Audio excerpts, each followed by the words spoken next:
I know I'm projecting a little bit, but I do. I feel a bit of a kinship to him. Overall, did I enjoy this book? Yes. Did I enjoy reading it? Sometimes. Would I recommend it? No. It says for anybody who could use a break. I read it and I turned to Corey and I said, I'm not gonna like this book. And just let you guys yell at me in the comments, place your votes. What would you like to see me pick up?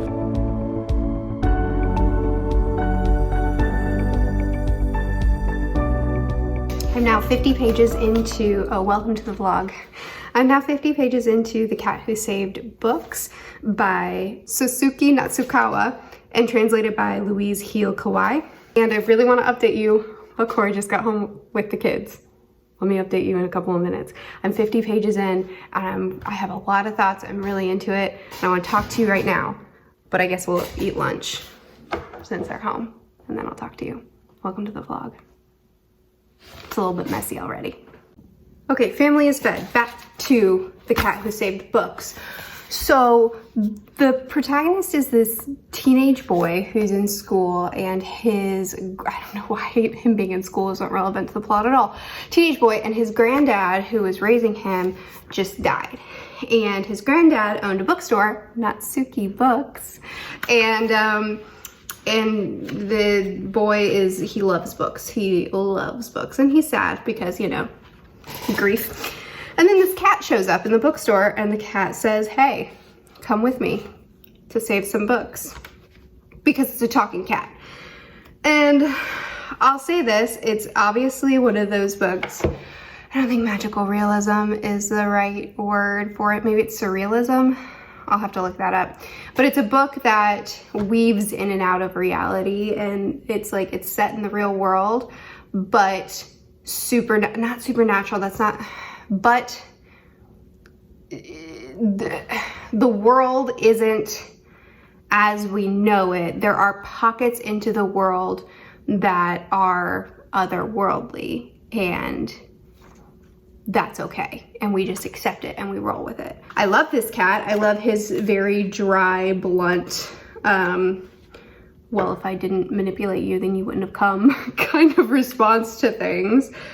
So the first place that they go, I assume they're gonna go multiple places, I don't know, is this, I guess I'll say this. So this book is, it's very environmental. Do I say that too often? I feel like I say that too often.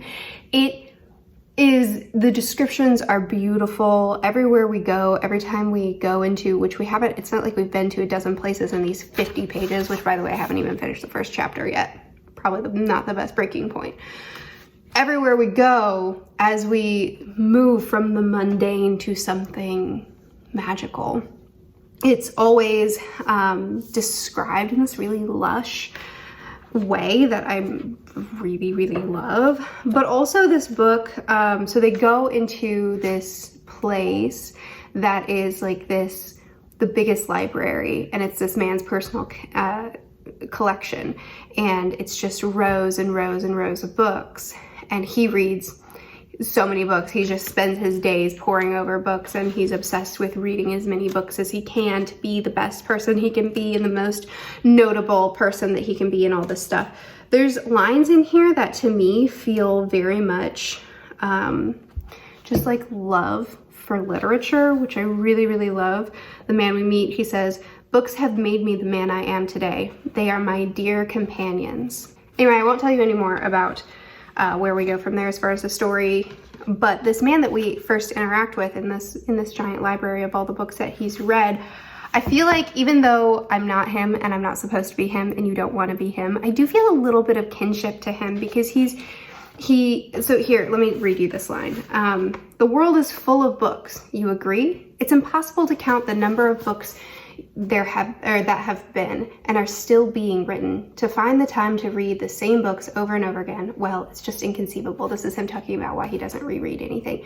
But anyway, he feels this burden on him about how many books there are in the world and how desperately he wants to read them all. And so he just spends his days reading and reading as fast as he can and collecting everything that he's read. And I feel a bit of a kinship to him because even though he's very pompous and he's very, what's the word I want to use? Pretentious. I do feel kinship to him because I obviously have that burden too. I think a lot of readers do, of like, there's not enough time in the day to read all the books I want to read. And there was a period for me where on my channel I was reading like 14 or so books a month, and some of them were really thick fantasy books.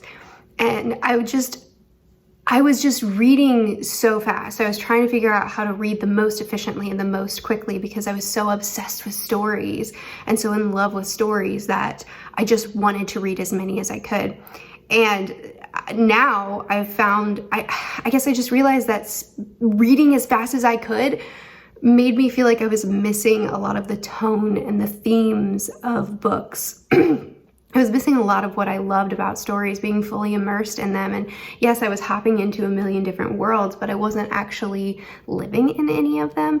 And so I slowed my pace down, and now I read a lot more slowly, and I don't try, I mean, I still read a ton because I'm still obsessed with books, but I read a lot more slowly, and I try to get more into the story and dissect it more and pull from it what the author wants me to pull from it.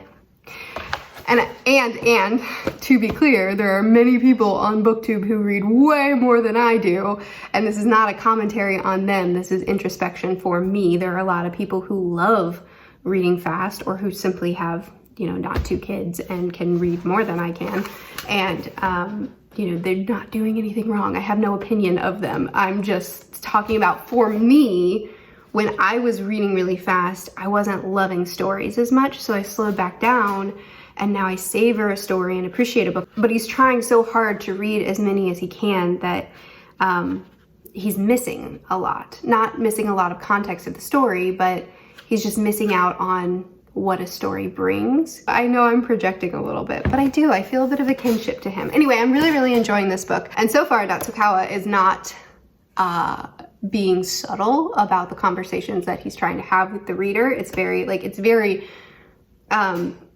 I feel like I've stepped into the story, but also, you know, the 2 characters are having the conversation that the author wants to have with me, it seems so far. But I'm enjoying it. I'm enjoying the conversation. I'll check in with you again when I've read more. It's not a very long book, so it shouldn't take me too long to read it, but I am enjoying it.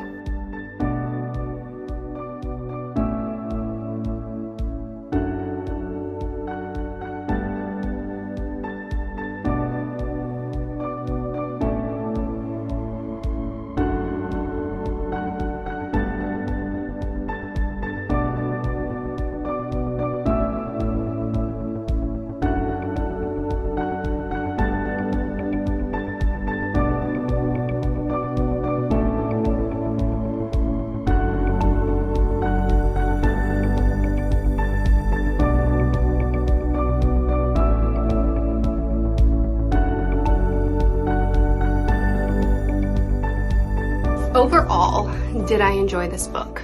Yes. Did I enjoy reading it? Sometimes. Would I recommend it? No.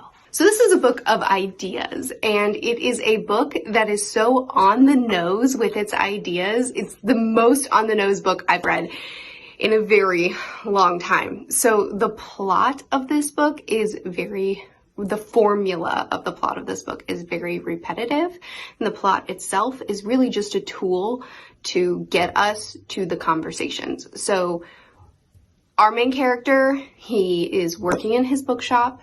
Kat appears and says, I have a labyrinth for us to do. There are some books in trouble. We need to go save the books.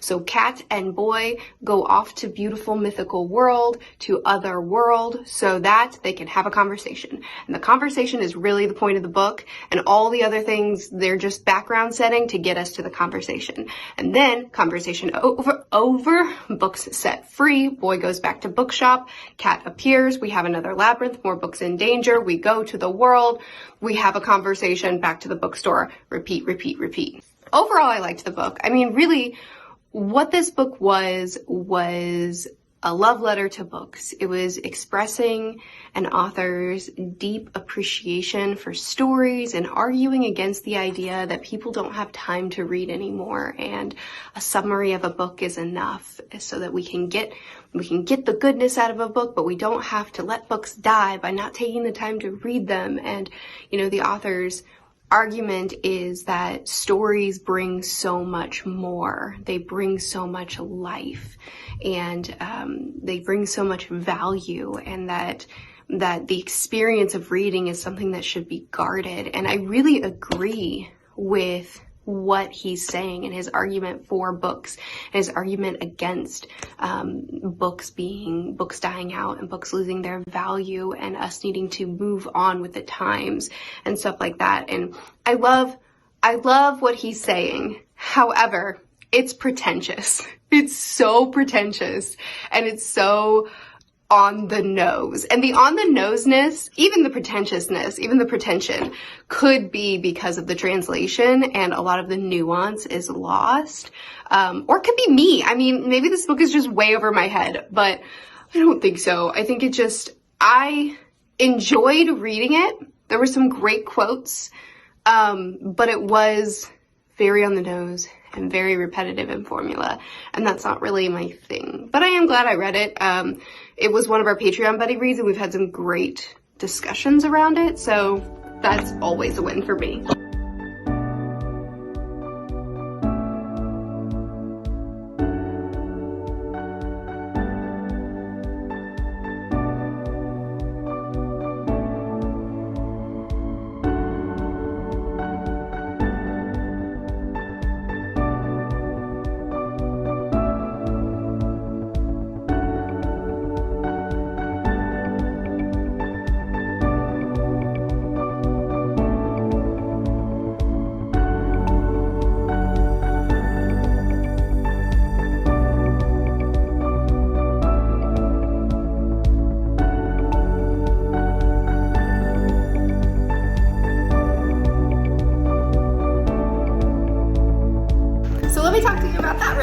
One character that I really am enjoying getting to know, but I don't know well enough, is Kurapika.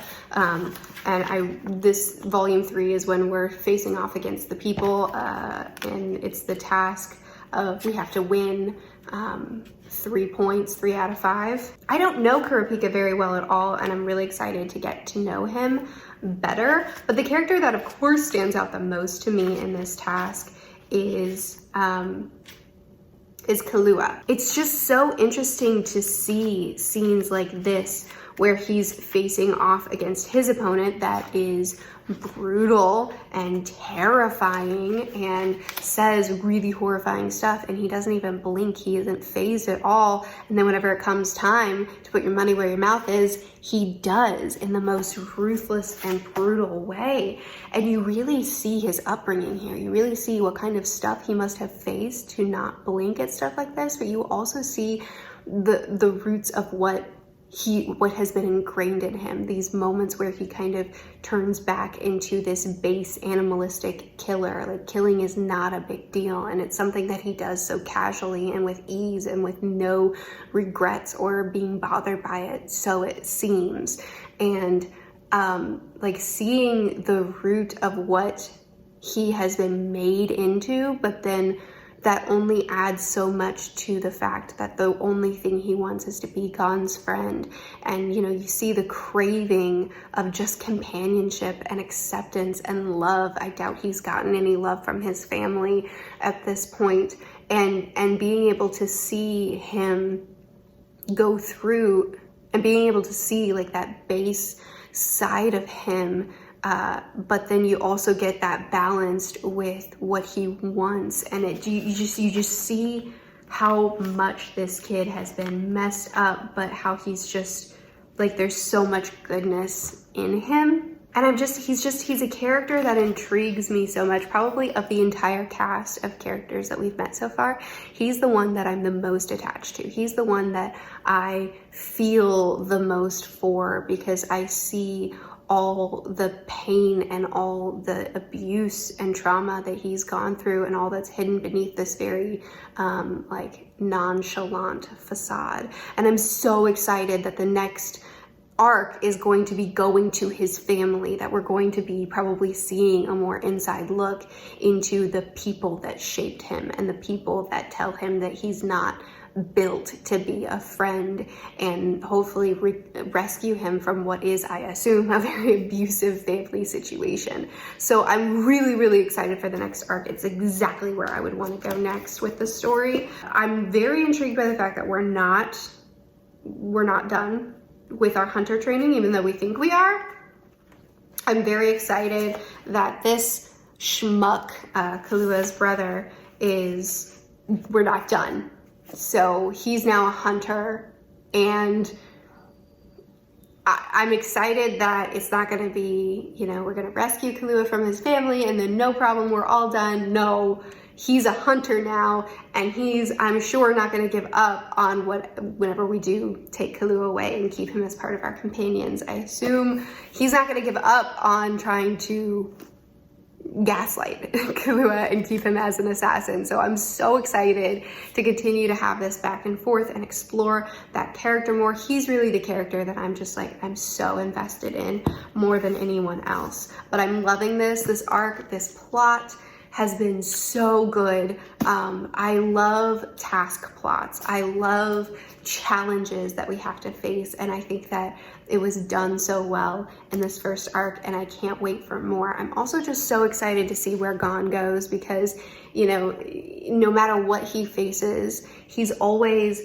trying to find the most honorable way to do it. Like the task in Volume 3, where they have to have 3 characters can go through and finish the task, or all 5 can go the long way and they won't finish the task because they wasted too much time in the bit of the tower before it. I love stuff like that because you really see the core of who Gon is.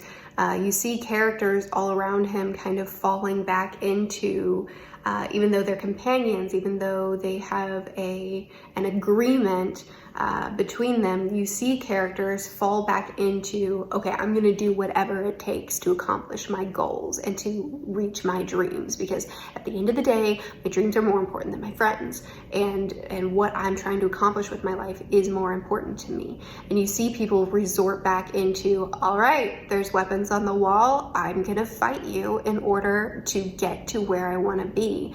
And then you have Gon, who time and time again is faced with this task, or faced with his 1v1 match in the final task, and he refused to give in, but he also didn't want to just have the match handed to him. He wanted to find a way to figure this out fairly. Time and time again, his response is, no, I won't resort to that. No, I won't degrade, or I won't fall back on violence or on trickery or on something less honorable. We'll find a way to make this work, right? And it just makes me wonder about his character. Is he going to continue to be this light? Is he going to continue to be this contrast where characters all around fall back into more, I think, what's more natural for humans, which is to look out for yourself? Or is he going to be the light of the series, showing that, like, that doesn't have to be our default? And I'm really curious if he's going to be the representation of goodness, or if he's going to, some of that doe-eyedness is going to be dulled as he experiences life and as things happen to him, and he's no longer this doe-eyed innocence, this childlike way of looking at the world. I'm very intrigued by Gon as a character as well.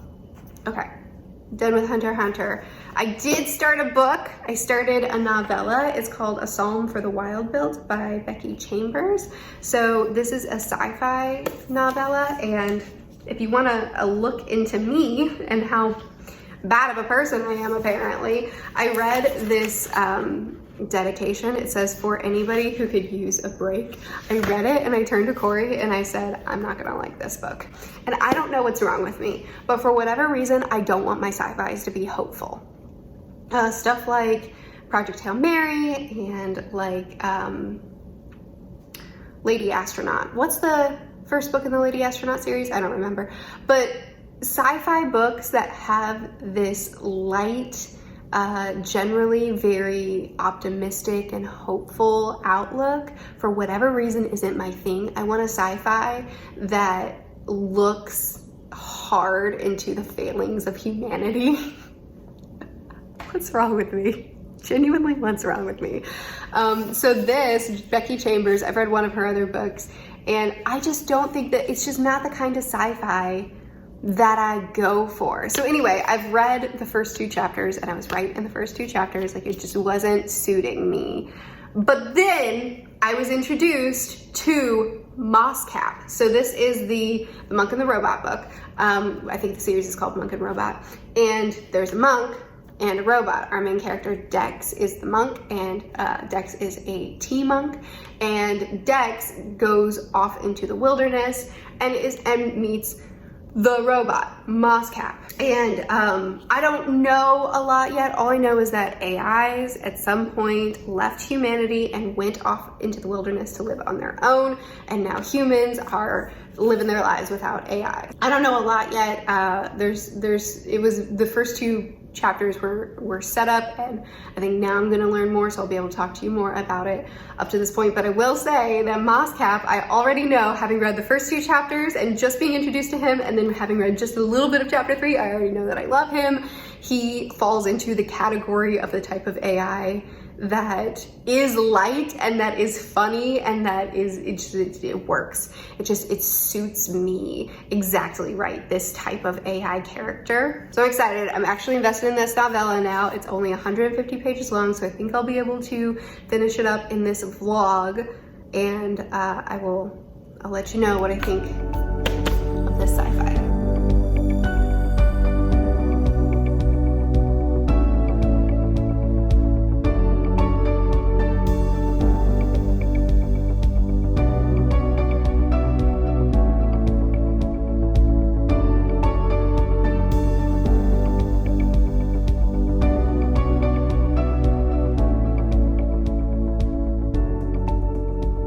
Had a tremendous amount of technical difficulties this week because I record these vlogs on my phone for convenience, but my phone has been such a bugger, losing footage or cutting things off when I don't realize it's cutting things off, or now we're having issues with Dropbox, so I can't send the footage to sometimes I can send it to one computer, sometimes I can't. It's been a mess. So now I have a proper camera out. This vlog is slightly messy because one of the pieces of footage downloaded so terribly in quality because of the way we had to download it, because we were having technical difficulties. One piece just completely got cut off, and so I didn't even lead into the fact that I was about to be talking about Hunter x Hunter. It's just a mess. I'm so sorry that this vlog was messy.